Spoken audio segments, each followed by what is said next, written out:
सारे भाइयों ना राम राम। गुगन भाई की आज का तो विषय रहेगा अपना किसान मजदूर कमेरे वर्ग के लिए। हमारे साथ में है हिसार जिले के इंटक के प्रधान धर्मवीर भाई। उनसे पता करेंगे कि मजदूरों को क्या क्या समस्या आ रही है, क्या किसान भाइयों को आ रही है, मनरेगा मजदूरों को क्या क्या समस्या आ रही है। इस बारे में आज बात करेंगे। इंटक प्रधान धर्मवीर से पूछते धर्मवीर से क्या क्या समस्या है। धर्मवीर भाई राम राम। राम राम भाई। क्या समस्या आ रही है मजदूरों को, बताएं अपने बारे में। सबसे पहले तो आपके चैनल के माध्यम से सभी मजदूर साथियों को, किसान साथियों को राम राम। मेरे पास इंटक का महासचिव हिसार का पद है। आपने जो कमी की बात पूछी, सबसे पहले किसान की बात करा पा। हाँ। तो 2020 के अंदर 26 नवंबर को किसान हमारे बॉर्डर से, दिल्ली बॉर्डर से वापस आए थे ताड़ी बजा के, भाई हमें ये काले कानून वापस करवा दिए। हाँ। तो ये काले कानून वापस नहीं करे इनने। एक बार वो उठाने के लिए इनने कुछ टाइम के लिए प्रतिबंध लगाया था, जो 21 नवंबर 2025 को दोबारा से लागू कर दिए। हाँ।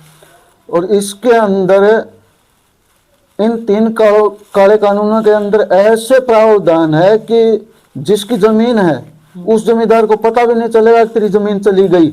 ये कलेक्टरेट का पैसा डाल लेंगे खाता के अंदर और जमीन इनके डॉक्यूमेंट्स इनके पास है, अपने आप नाम करवा लेंगे। फिर जो अब पिछली फसल पर जल भराव का जो सिस्टम होया था, जल भराव में बहुत सी फसलें खराब हुई। उसके साथ घने गांव के अंदर ऐसे घर होते हैं जो जमींदार पर किसान के साथ डिपेंड करते हैं, जिस तरह चुगाई वाले हैं। तो किसान की फसल खराब होने से चुगाई वालों की जो 2-2.5 महीना काम चलता है, वो काम बिल्कुल ठप हो गया, बंद हो गया। फिर इनने हमारे सीएम नायब सिंह सैनी ने कहा था भाई मैं दिवाली के ऊपर किसान को तोहफा दूंगा। तो दिवाली ने तो मेरे हिसाब में बहुत टाइम हो गया। अब तक इनने जो किसान का मुआवजा था वो डालने का काम नहीं किया है। कुल हरियाणा के अंदर 53,000 लगभग किसानों का मुआवजा पास कराया। तो 53,000 किसाना तक गिनती खत्म को नहीं होती, किसान आध भी को नहीं आई है। इन सर्वे दोबारा करनी चाहिए। फिर नंबर 2 पर आवे है अपना जो भवन निर्माण का मजदूर है। भवन निर्माण का मजदूर ये महात्मा गांधी, बाबा साहब अम्बेडकर और गुलजारी नंदा के टाइम में कानून बनाया था, एक एक्ट बनाया था। वो 1996 में हमारे संयुक्त मोर्चा की सरकार थी, HD देवगौड़ा जी प्रधानमंत्री थे। तब वो एक्ट बनाया 1996 के नाम से ही। तो 2005-06 में कांग्रेस की सरकार आई। भूपेंद्र सिंह हुड्डा ने एक उकलाना के अंदर रैली करके उसमें उस कानून को लागू कराया। 2 कापियों से अपने हाथ से ही उनने पंजीकरण किया था। आज लगभग 9 लाख के करीब कापी हैं, उनमें से 6 लाख तकरीबन कापी ऑनलाइन है जिस पे बेनिफिट मिलता है। अब 6 महीने से उन कापियों का वर्क स्लिप की वेरिफिकेशन के नाम पर साइट को बंद कर दिया। कितने दिन हो गए साइट ना बंद हुई? लगभग 6 महीने के करीब हो गए, 6 महीने हो गए उसको। तो बंद कर दिया वेरिफिकेशन के नाम पर। वेरिफिकेशन करनी तो थी ने जो पटवारी सेक्रेटरियों ने मजदूरों की वेरिफिकेशन करी थी 90 दिन की वर्क स्लिप की, उनकी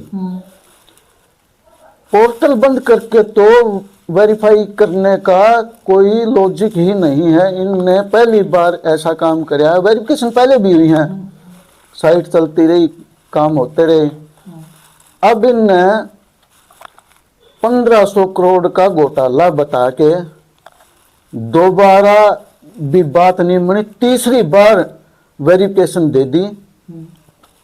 उसमें 2 IAS ऑफिसर हैं और एक IPS है। अच्छा, 3 आदमियों दोबारा कमेटी बिठा के इनको वेरिफिकेशन के नाम पर फिर से आगे टाइम निकालने का काम किया। पीछे की छात्रवृत्ति पेंडिंग है, अब छात्रवृत्ति का है वो टाइम निकला जा रहा है। हाँ,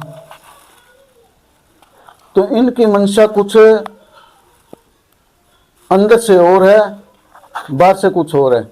इनका मतलब है इस बोर्ड के अंदर जो पैसा रखा है उसको किसी न किसी तरीका से दाएं बाएं किया जाए। अच्छा, वेरिफिकेशन ये 23, 24, 25 की बोल रहे हैं। हाँ, तो 23, 24, 25 की बोल रहे हैं तो लगभग हमारे जो अब नायब सिंह सैनी मुख्यमंत्री है यही मुख्यमंत्री पद पर रहे हैं लगभग। हाँ, अनूप धानक के टाइम में तो कुछ आया है, इनने लगभग 1.5 साल तो इनको होगी मुख्यमंत्री बने। हाँ, तो जवाबदेही मेरे हिसाब से सबसे पहले तो हमारे मुख्यमंत्री की ही बनती है। इसके 1.5 साल के कार्यकाल में भी करप्शन हुई है। हाँ, दूसरी बात, जो ये 1500 करोड़ की घोटाला की बात करते हैं ना, हाँ, तो इनने वेरिफिकेशन करनी थी जो उच्च अधिकारी है इस डिपार्टमेंट से हाँ, जुड़े हुए, हाँ, उनकी, इनके मंत्रियों की। हमारे यहाँ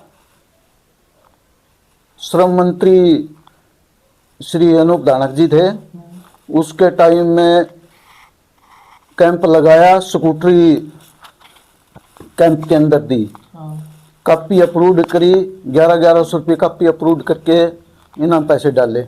तो उस टाइम इन्हें राजनीतिक लाभ लेना था, हाँ, वोटों की राजनीति। वोटों की राजनीति थी। उस टाइम तो सब कुछ जायज था। हाँ, आज वो ही कापी वोट लेने के बाद नाजायज होगी, नाजायज हो गया, एक मजदूर को दुखी करने वाला। मजदूर को दुखी करने की। तीसरी बात, एक फैमिली आईडी का मुद्दा है। हाँ, फैमिली आईडी पूरा भारत के अंदर, अपना हरियाणा के अंदर ही लागू है, हाँ, और किसी राज्य के अंदर फैमिली आईडी का कोई पोर्टल वगैरह कुछ भी नहीं है। हाँ, तो इस फैमिली आईडी के अंदर हम सामने सुहा, उस टाइम तो हमारा फैमिली आईडी में इनकम 50,000 से 75,000 रुपये है। हाँ, सवेरे उठा हाँ जी 3-3 लाख रुपये टंगी पावे है, पैसा कड़े तो आया ही नहीं। हाँ, रातों रात हम अमीर बनावे हैं। हम्म, तो ये फैमिली आईडी का मुद्दा है, जो ये भी सबसे अहम मुद्दा है। हम इसकी भी अब 17-18 को हमारे पंचायत मंत्री हिसार रणबीर गंगुआ हैं, उनके आवास पर पड़ाव डालने का संयुक्त मोर्चा का फैसला है। उसमें जो मांगे हमारी उसमें अंदर मांग रखेंगे। तो आपके साथ में कौन से मजदूर शामिल हैं? हम ये संयुक्त मोर्चा है, अभी इसमें C2 है, एटक है, इंटक है, 11 यूनियनें हैं। उनमें से एक यूनियन है BMS, जो आज भी सरकार की गोदी में बैठी है। अब तो 6 तारीख का उनका भी ऐलान है प्रदर्शन करने का। बाकी जो जितनी भी यूनियनें हैं 10 बाकी रहे हैं, वो इकट्ठी हो गए संयुक्त मोर्चा के अंदर एक पड़ाव रखने जा रही है 17 और 18 का। 17 और 18 2 दिन। 2 दिन का पड़ाव है। और जो मनरेगा है, मनरेगा के बारे में आपका क्या कहना है? मनरेगा तो बिल्कुल ख़त्म ही कर दिया इनने। मनरेगा के अंदर पिछले वर्ष में 126,000 करोड़ रुपए का बजट था, तो उसको घटा करके कुल 86,000 करोड़ का बजट इनको अब दिया है।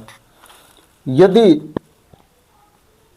43,000 करोड़ रुपए पहले 2 महीना में, 1.5 महीना में या 3 महीना में जितना भी टाइम में लग जे हैं, हाँ। तो 6 महीने के लिए काम स्थायी रूप से बंद कर दिया जाएगा। अगली छमाही में बाकी पैसा हाँ, जो बचा के पैसे भी लगा। हाँ उसका लगाने के लिए। तो इसके अंदर जो बड़ी बिल्डिंगें बनती थी उनमें भी इनका काम होया करता। अब नाला खोला, रजवाया, सारे काम हटा के एक ओनली जोड़ खोलने का काम छोड़ दिया। इस पे जोड़ में भी बढ़िया काम है, अली गारा खुदा कोनी एक आदमी पर 2 दिन में पार पड़ेगी जाके। और वही बात है जो ये 4 काले कानून लाए हैं उसके अंदर हमारे श्रम मंत्री ने बोली थी कि भाई जो 178 रुपए प्रतिदिन कमाता है वो गरीब हम उसको गरीब नहीं मानते। हाँ। तो इनकी मंशा बिल्कुल नरेगा को बंद करने की है। जो इसके अंदर नेट होया कर दे वो बिल्कुल खत्म कर दिए। ठेका प्रथा पर नरेगा दे दी। बाहर का ठेकेदार होगा, ठेकेदार ही नरेगा को चलाओगा। यदि उसको 2 घंटे की जरूरत है तो 2 घंटे की ही हाजिरी लगेगी, उसका पूरा दिन नहीं लगेगा। तो आगे की आपकी क्या रणनीति है इस काम के बारे में? आगे तो हमारी रणनीति यही है, 17 और 18 तारीख को हम कैबिनेट मंत्री हैं हमारे रणबीर गंगुआ जी, उनके आवास पर रोष प्रदर्शन करते हुए पड़ाव रखेंगे। और यदि वो हमारी मांग को मानते हैं, हमारी आवाज़ उठाते हैं तो उनका धन्यवाद है। और यदि ऐसा नहीं हुआ तो हम बहुत बड़े सतर पर गांवों में नुक्कड़ सभा करके इस आंदोलन को और ऊंचे सतर पर ले जाएंगे। हर गांव में, हर शहर में मजदूर रोड पर आएगा। इस वीडियो के माध्यम से अपने चैनल पर जो देखकर उन मजदूर भाइयों ने आपकी अपील करोगे? हम यही अपील करेंगे जो 17 और 18 तारीख का हमारा रणबीर गंगुआ जी के आवास पर पड़ाव है, उसमें हर एक मजदूर व किसान साथी बढ़ चढ़ कर हिस्सा ले, बढ़ चढ़ कर भाग ले। साथियों सभी को राम राम। इस वीडियो को ज़्यादा से ज़्यादा शेयर करें ताकि हर किसान मजदूर भाई तक ये वीडियो पहुंच सके।